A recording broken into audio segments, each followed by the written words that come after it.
Bonjour à tous. Aujourd'hui, on va voir la gestion des clients et des fournisseurs. Donc, on va commencer par la gestion des clients. La première chose à faire, c'est d'aller dans le menu Société. On va saisir les catégories tarifaires. Donc, au niveau du programme, par défaut, il y a une seule catégorie, c'est le client ordinaire. On va ajouter par exemple client gros, les revendeurs. Donc maintenant, on va voir, dans le menu Société toujours, on va voir les familles de clients. Par exemple, pour le cas de Deluxe Informatique, on va créer quelques familles. Par exemple, grande surface. On vend les logiciels de caisse aussi. Par exemple, on va mettre restaurant, supérette, ainsi de suite. Donc, on peut mettre toutes les familles qu'on veut. Quincaillerie, par exemple, ainsi de suite. Voilà. Ça concerne les familles. Donc, au niveau des familles aussi, on peut faire les sous-familles.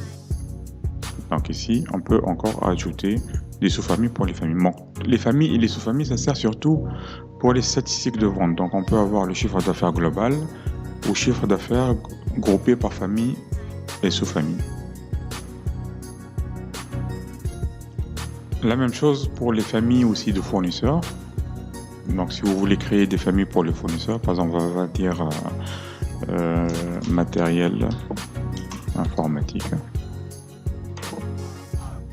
Voilà. Et on peut mettre famille divers.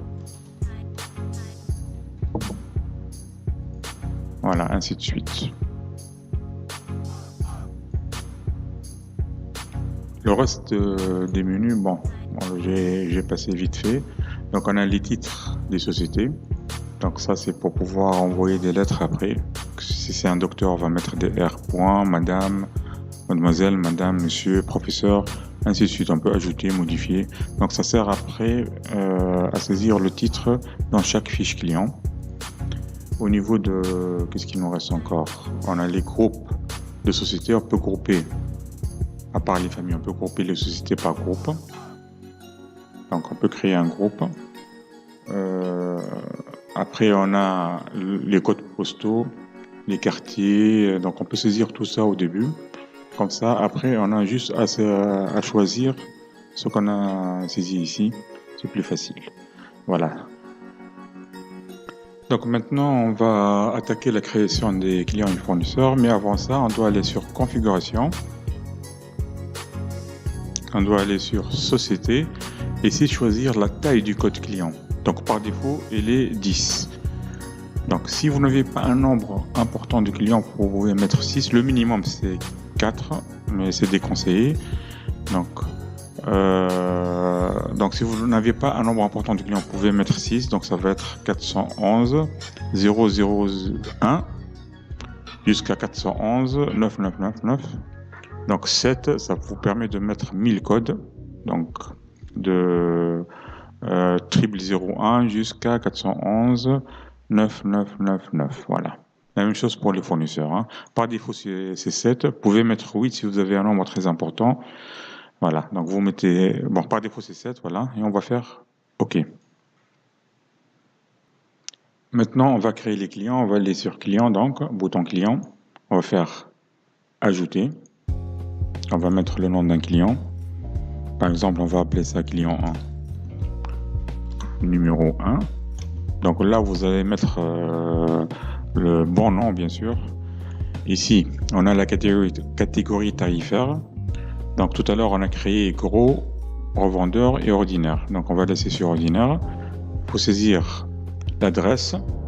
Donc l'adresse, quartier, code postal. Donc quand vous mettez la souris, il vous dit à quoi sert cette case. Hein. Ville, gouvernorat et pays. On a le numéro de téléphone, fax. Et toutes les autres informations. Donc ici il y a les familles, donc on va mettre par exemple grande surface, donc on va appeler ça par exemple Monoprix, voilà, donc grande surface. Voilà, on va venir ici sur page fiscale et info. Donc on va enlever ça.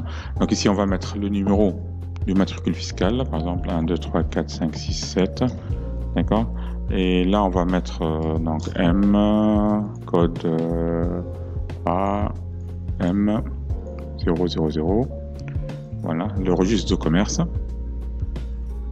Voilà, c'est le plus important, c'est ça en fait. Voilà, je reviens donc sur la première page.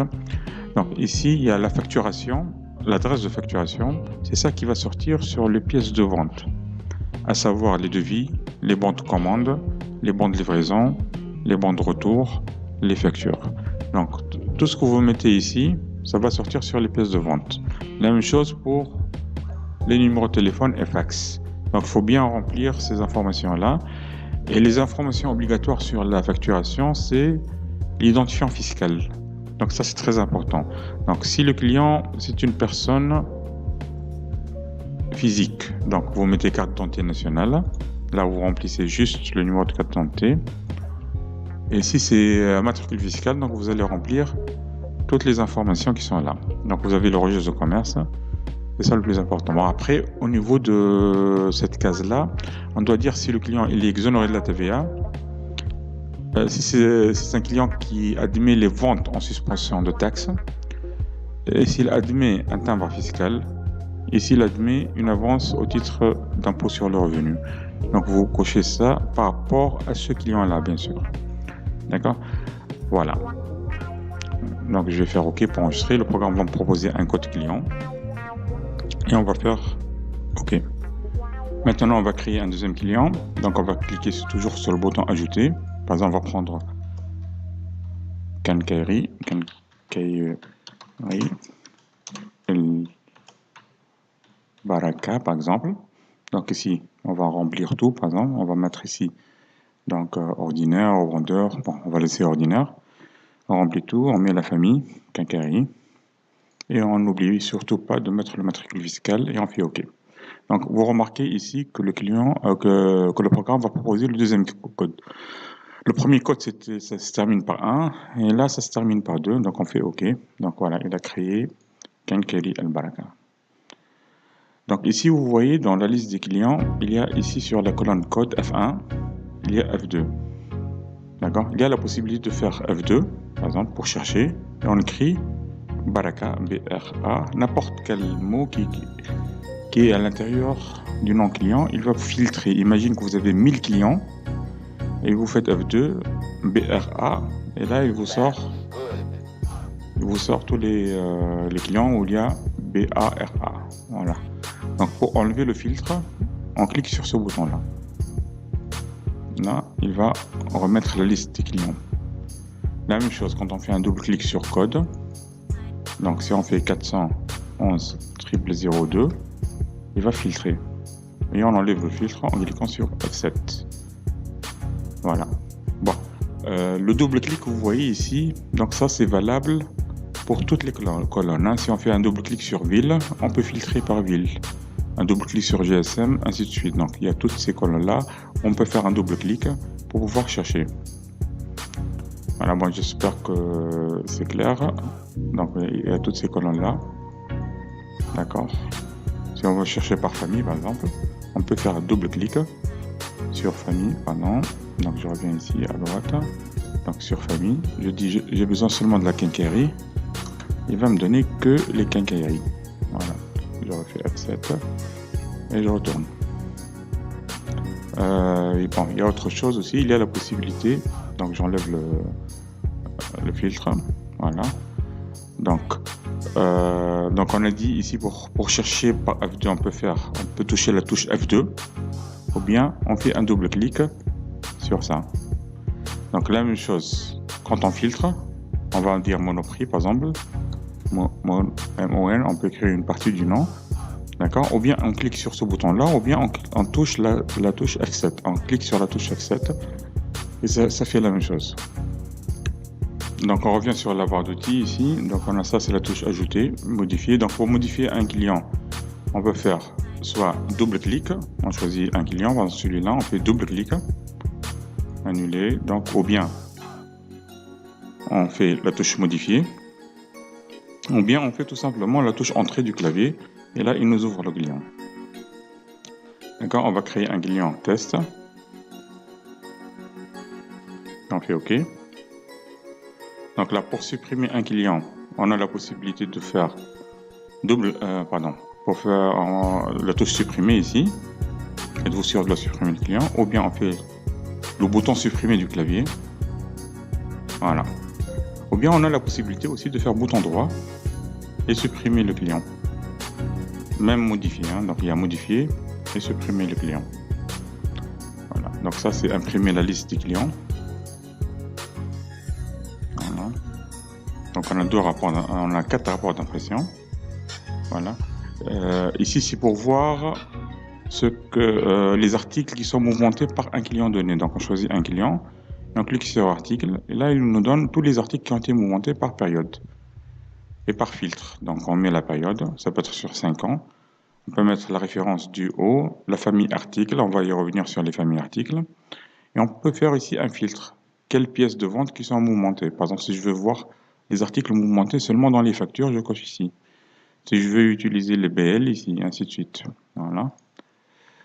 Ça, c'est statistique par article. Donc, il nous donne ici, on choisit un client, par exemple Monoprix, on fait statistique. Pardon, on va faire statistique. Donc ici, il nous sort la liste des articles et ce qu'il a été vendu, le chiffre d'affaires en janvier, février jusqu'à décembre et le total. Et là, c'est les quantités. Voilà. Et on peut imprimer. Ça, c'est un graphique. Bon, on va y revenir à tout ça quand on mouvemente les articles. Si un client donne un règlement, il y a la possibilité de saisir le règlement ici. Donc on fait ajouter et on ajoute le règlement. Mais ça va être dans une formation ultérieure. Okay. Ça, c'est le solde client. La même chose, ça va être dans une formation antérieure parce que le client n'est pas mouvementé. Défiltrer, ça c'est l'ordre. Donc on peut ordonner la liste. On choisit l'ordre. Et ça, c'est le centre de documentation aussi qui va faire objet d'une autre formation. Voilà. Donc il y a aussi, comme on a vu tout à l'heure, il y a le menu. Donc on choisit le client, on fait bouton droit. Donc il y a plusieurs procédures dans le menu. Donc si on veut supprimer le client, on fait supprimer comme ça. Mais ça fait la même chose que le bouton supprimer. Donc on va jeter un petit coup d'œil sur le menu. Donc modifier un client, modifier le code. Donc vous voyez le code ici. Donc il y a la possibilité de le modifier à partir d'ici, modifier le code. Bien on peut faire bouton droit et faire modifier le code. Si on veut lui donner un autre code, puisque le programme lui donne le code automatiquement, séquentiellement, donc on peut lui changer le code. On va mettre 3 par exemple ici, on fait OK. Et là le programme il va modifier ce code là dans toutes les pièces achats, enfin dans toutes les pièces de vente pour ce client. Et concernant les fournisseurs, c'est la même chose. Donc il va modifier ce code là dans toutes les pièces d'achat. Donc on peut aussi imprimer la fiche client. Donc là il vous donne toutes les informations sur le client. Ici au niveau du compte client, donc juste pour vous informer qu'il y a plusieurs sous-menus. Donc tout ça aussi on ne peut pas les voir maintenant parce que le client n'est pas mouvementé. Au niveau du filtre, on trouve ici aussi un autre menu avec filtre avancé, gestion des requêtes.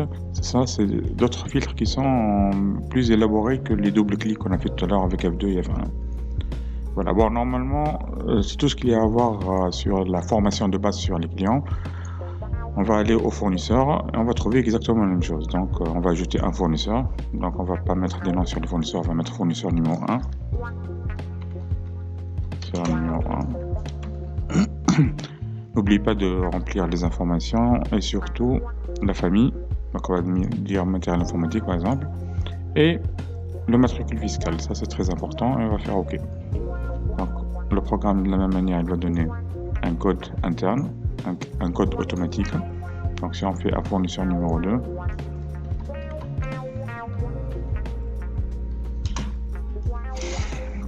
même chose quand on fait OK, il va donner un code automatique. Bon, le reste, c'est presque les mêmes boutons, hein. Voilà. Bon, c'est tout ce qu'il y a à savoir actuellement sur la formation de base pour les clients et les fournisseurs, hein. On se voit à la leçon prochaine. À bientôt.